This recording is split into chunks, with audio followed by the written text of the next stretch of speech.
Hey, what's up, guys? Pete Alonso here from the New York Mets, and I'm here with Alfred. And I just want to say thank you so much to all you guys for listening to the Metropolitan Report. It's a really awesome show. You got some great insight on Mets baseball, and yeah, it's a great place where Mets baseball is talked about, and we got a lot of really fun stuff coming up this year. And a lot of really great things coming from this team in the clubhouse, and I'm really excited to keep the ball rolling. And it's been such a fun season, and I'm really thankful for everybody coming out to the ballpark and supporting us, and it's just been absolutely tremendous. So thank everybody for listening to the Metropolitan Report, and Alfred, keep doing your thing, and as always, LFGM.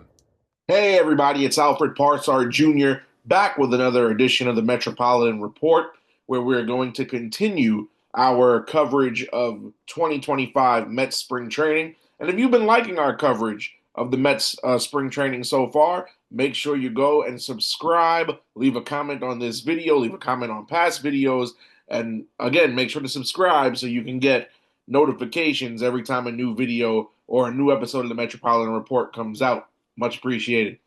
Today on the program, we are going to discuss position battles in spring training.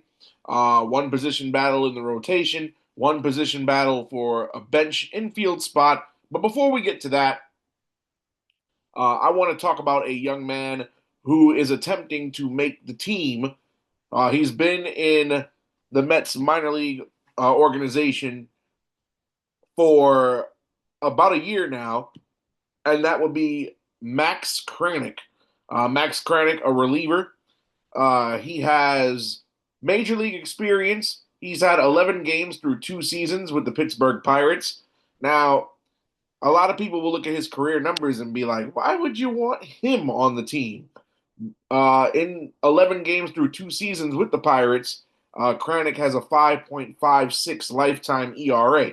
However, Max Kranick is looking like a seasoned veteran in spring training so far. Max Kranick has made 5 appearances this spring, 8 innings overall, and he has 10 strikeouts. Max Kranick looking to make a bullpen that includes Ryan Stanek, AJ Minter, and Edwin Diaz, the three locks in that Mets bullpen. Of course, Minter will be used as a setup man. Stanek, who was tremendous down the stretch in the regular season last year, and of course Edwin Diaz, a top 5 closer in all of Major League Baseball. So Kranick looking really good again. He's a hometown guy. He's from the New York area. He's been in the organization since last season. He has not pitched in the majors since 2022, so he's missed each of the last 2 seasons at the major league level. But he does have major league experience, although he's had 2 cups of coffee at the big league level, still would qualify as a rookie officially. But Max Kranick has looked very good this spring. His mechanics look very sharp. And again, he's a guy who I believe, especially from what we've seen so far this spring, again, Max Kranick, very impressive this spring. Um, I wish there was more of a sample size of his big league career because, dare I say, mid-season form. I know I've tossed that phrase around a lot so far on this program this season, but again, I firmly believe that Max Kranick is a guy who will start the season in Flushing. I think he deserves to start the season on the big league club again for what he's done. No ERA through 5 appearances, 8 innings pitched, 10 strikeouts. Not easy to do. Of course, now Max Kranick, a bit older than a reliever who's only had 11 games in the majors. He's 27 years old. But again, this is a guy, he showed up to camp, he showed up to prepare. Carlos Mendoza has liked what he's seen from Kranick. And Kranick again was in the organization last year. He was in spring training with the Mets last year. Didn't make a big league appearance, but that has not deterred Kranick, who again has not allowed a run so far this season. He's been very solid. And if I had to lock down the bullpen for opening day, Max would definitely be there. Again, very, very solid, impressive, great mechanics. He's had great velocity of his fastball. I have absolutely nothing bad to say about Max Kranick, and I just hope that because some guys they make the team out of spring training, and then the regular season comes, and all the progress they made in the spring just is like it never happened. So I'm rooting for Max Kranick. I want to see him on the opening day roster. And again, I am a supporter. I'm going to say just here, I am a open supporter of Max Kranick to make this Mets ball club. Of course, you look at other rotation pieces. He beat out Sean Reed Foley, who Reed Foley was a longtime Met, and he was outright wavered, released a couple of weeks back. Again, this is a bullpen with Edwin Diaz, Ryan Stanek, AJ Minter, Jose Buto, who's had a decent spring, and Danny Young and Daniel Nunez. But again, Max Kranick looking really good. Aside from Edwin Diaz, Kranick has looked the best out of that bullpen, out of the guys who are trying to fight for a spot on that team. So it remains to be seen. But if I'm Carlos Mendoza, I'm pushing to get Max Kranick. Well, not to Flushing because we open the season on the road, but he'll be in Houston when we play the Astros come March 27th. Moving on, the starting rotation will stay with arms. There's one spot left. Of course, everybody knows Kodai Senga, David Peterson, Clay Holmes, and presumably now, since we've had a bit of a more sample size to see of Griffin Canning, those four are locks to be in the rotation, barring some type of disaster or injury. But it's going to come down to Tylor Megill and Paul Blackburn. And I know a lot of people have said, "Well, Al, you've been very, very hard on Paul Blackburn, and you've said some things about Paul Blackburn that haven't been complimentary." Yes, I'm going by the numbers and what I've seen in front of me and what I've seen on tape so far this spring against Paul Blackburn. Tylor Megill's had the better numbers. Tylor Megill is a guy who's been on this ball club since 2021. Uh, at this stage, he's a major league veteran. He's pitched each of his 4 seasons with the Mets. Again, I'm a big fan of Tylor Megill. He was the starting pitcher of the combined no-hitter that this team had in 2022. And Megill has looked very, very sharp so far this spring. Tylor Megill in 2 starts. He does have an 0-1 record, but as we know in baseball, sometimes you can lose a game through no fault of your own. But he does have a solid 1.35 ERA in 6 2/3 innings pitched. He's struck out 7 and only walked 2. Megill, from what I've seen, and we can roll the highlights here, as you can see, Megill looking much more confident in his stuff this spring.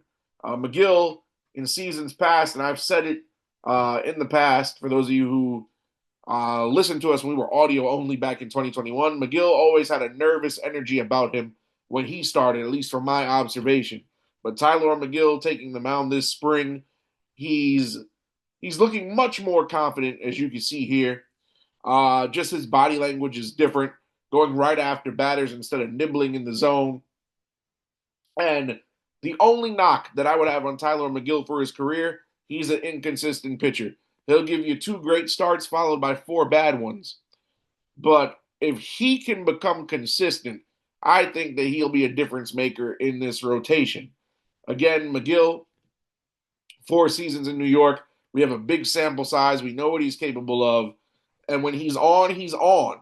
And again, this is a different Tylor Megill, at least in my opinion, than what we're seeing this spring. Megill, again,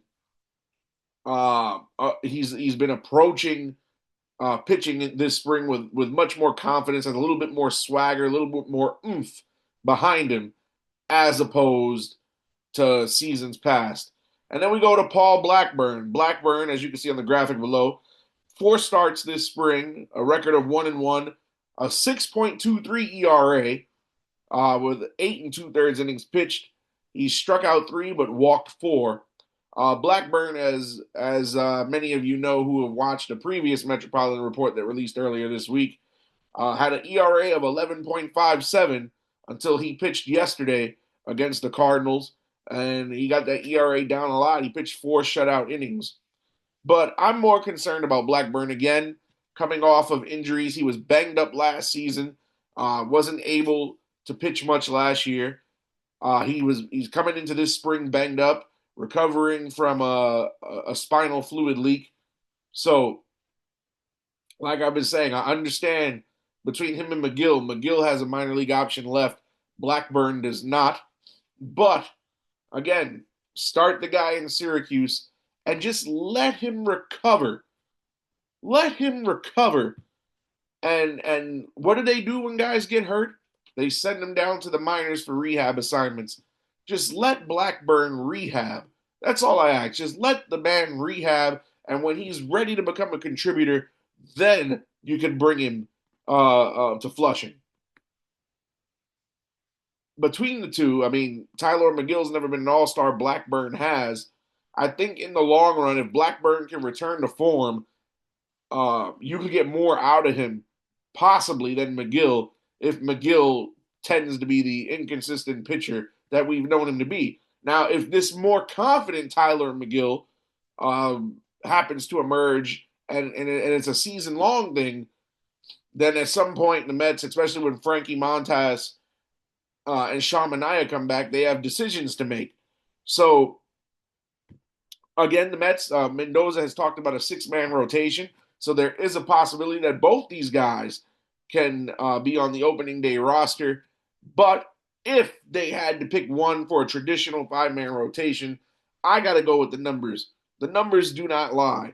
Tylor Megill, even though he's had 2 less starts, the innings are almost similar. Tylor Megill just 2 innings less than Paul Blackburn. But Tylor Megill has 4 more strikeouts and 2 less walks. Lower ERA, 1.35 versus 6.23. So what does this tell you? Also, keep in mind, these spring numbers, these numbers are against guys who are on the fringe, trying to make major league ball clubs, minor leaguers who are in camp, and non-roster invitees. So what's going to happen when the games count and managers are sending the opposing managers are sending their best lineups to the plate? Blackburn got beat up by a lowly Washington squad. Granted, James Wood hit a home run off of him. James Wood is one of the top young guys over in Washington. He's going to be one of their everyday outfielders. But when you're getting batted around by minor league guys, what's going to happen when we've got to play the Phillies and Schwarber and Harper and Turner and Castellanos and Bohm all walk up to the plate? What's going to happen when we play the Dodgers when Ohtani and Betts and Freeman and Teoscar step up to the plate? Just something to think about. A lot of people, and shout out to the people that I've spoken to in personal conversations about Blackburn who want to see Blackburn make the squad, but you got to think about that. Again, where do you send guys to go to rehab? Not on the big league club. They rehab in AAA or even AA. So, again, I got to go with Tylor Megill because, as you can see on the screen, these numbers, they don't lie. Again, Megill has pitched 2 less innings, but he's got 4 more strikeouts and 2 less walks. And Megill, again, looking comfortable. I know Megill is not coming off of an injury like Blackburn is, but Megill looking very, very confident so far this spring. So, I don't know which way Mendoza is leaning. But if I'm Carlos Mendoza, I would have Paul Blackburn go to Syracuse. I'm going to have Tylor Megill start the season up at the big league club. And finally, ladies and gentlemen, before we get out of here, the last position battle. Of course, Nick Madrigal being hurt early in the camp has opened up a spot on the team for one final bench spot. We need a backup infielder. It's come down to Donovan Walton and Luisangel Acuna. Of course, Luisangel Acuna, the rookie sensation from last season, who had a cup of coffee for the Mets, played very, very well in his limited at bats that he had. A solid defender as well. Acuna again, he's gonna be a key piece in the future. But this position is for a backup infielder. Whoever gets this job between himself and Donovan Walton is primarily going to be watching games from the bench. Maybe the occasional pinch hitter. Um, it's not going to be an everyday player type position. And even though Acuna, and we'll cue up the graphic as you can see the difference in numbers between the two. Donovan Walton, a 200 average, 1 home run, 5 RBIs, no stolen bases. Luisangel Acuna, 231 average, no homers, but he's got 2 RBI and 2 stolen bases. So batting a bit better than Walton, but Walton's been more productive. But again, this is for a backup role. This is not a guy who, when the Mets open their season in Houston, this guy is not going to take the field between whoever wins this battle. This is a situation where, unless Jeff McNeil gets hurt or Francisco Lindor gets hurt, whoever wins this, whoever gets chosen between the two of them to make the trip to Houston, they're not going to see the field much, if at all. And I'll put it to you like this. The only reason Luisangel Acuna got called up last season was because Jeff McNeil went down. Had Jeff McNeil never went down, there would have been no Jose Iglesias, who is now a Padre. There would have never been a need to bring up Luisangel Acuna. Donovan Walton, major league veteran, more experience than Luisangel Acuna. Donovan Walton also experience in the KBO, the Korean Baseball Organization. Donovan Walton is a career 174 hitter. So again, this is more for defensive purposes. You're not going to fill this position with a guy who has pop in his bat. Donovan Walton, a former Seattle Mariner, also a former San Francisco Giant. He appeared in 9 games last season and had an average of 136. Walton, again, his best season was in 2021 when he hit 206. So again, this is not a guy who, this is not a guy who you even plan to keep beyond this season if he even makes it through a whole season. He played his entire career between the Seattle Mariners and the San Francisco Giants. Played 2019 through 2022, did not play all of 23, and came back to the Giants in 24. But again, this is a backup role, and I personally believe for a kid with as much promise as Luisangel Acuna, a bench spot at the big league level does not help him. You got to keep Acuna warm. You have to give him reps, meaningful reps, and he needs everyday reps. And he will get that in Syracuse. He could be the starting shortstop in Syracuse, especially since Ronnie Mauricio probably won't be ready by minor league opening day. He's been in camp just doing drills, hasn't seen any game action. But Luisangel Acuna, he should start the season in AAA, unless Jeff McNeil or Francisco Lindor go down, then you call him up. But as of right now, with a healthy infield, I got to go give it to Donovan Walton again, because you got to remember, folks, it's a long season. It's 162 games. Nobody knows what's going to happen between March 27th all the way to the end of September. Injuries are bound to happen. Very rarely do you see anybody play 162 games in a season. The days of the Iron Man of Cal Ripken Jr. are long gone. And Donovan Walton, yes, he should make the club, in my opinion, to start the season. But a guy like Donovan Walton, and we see it all the time, a guy makes the club out of spring training. We see him all of April, the first couple of weeks of May, and then after the second week of May, DFA, traded, sent down. something of that sort, outright wavered. So Donovan Walton may not even stick the entire year. But I guarantee you, just because he doesn't make the team out of camp, which he should not, because again, Acuna needs everyday innings, he needs everyday reps, everyday at bats, uh, every inning being in the infield. Just because he does not make the team out of spring training doesn't mean we're not going to see him in Flushing at all. So give the nod to Donovan Walton. He's been a bit more productive than Acuna. And even so, numbers aside, a kid sitting on the bench watching the action, getting one at bat or one defensive inning every 5 or 6 games doesn't help in his development. So he's got to stay ready for when his number is called. But folks, if you like what you heard, even if you didn't like what you heard, please leave a comment. Let me know what you think about who should get the nod between Megill and Blackburn, who should get the nod between Walton and Acuna, and do you think Max Kranick deserves to be in the rotation? Don't forget, subscribe, because every time we go live here on YouTube, you'll get a notification saying that a new episode is up.